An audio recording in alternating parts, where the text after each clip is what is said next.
A company in Laurel manufactures a product that has helped build skyscrapers around the world, including in Japan, Australia, Germany, Brazil, and China. MTN's David J. reports on Wood's Powr-Grip, the world leader in its industry, in this week's Montana Made. A construction crew installs a large piece of glass with the Wood's Powr-Grip vacuum lifter.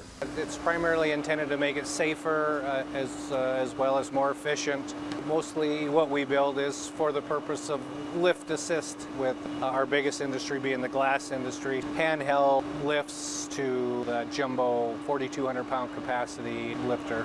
Brian Wood and his brothers Barry and Brad are the executive team for Wood's Powr-Grip in Laurel. The big machine sold today started with their grandfather Howard Wood in Wolf Point in the 1960s. He found that he had a need to have something to hold valves so he could lap them, and he developed a small suction cup. Howard Wood tried to sell the small suction cup to a shop in Missoula. They were closed, so he went to the glass shop next door, and they suggested, can you make something bigger to hold glass? And he thought about that and spent some time designing it and came up with the original hand cup.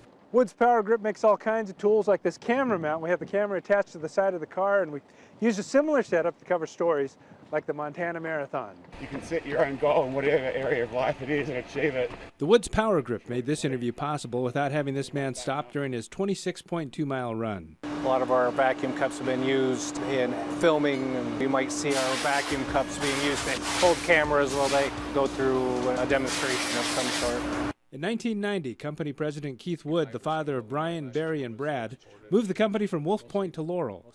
Wood's Powr-Grip has grown from 50 employees to nearly 150, but it still has a challenge that a company in the big city would not have.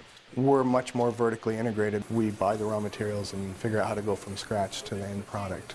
Something Howard Wood might do. You know, I don't think any of us will claim to be as clever as our grandfathers, so we tend to sit around and brainstorm as a group, and I have a really high level of respect for my grandfather and my father, and we like to think that we're carrying on those values. You know, our company philosophy is do the right thing. He was definitely a people person. He passed those values down. We value our employees. We try to foster kind of a family environment. We've always been located in smaller communities, so you know that you're not going to see your employees just at work. It motivates you to treat people like you should treat them. In Laurel, David J., MTN News.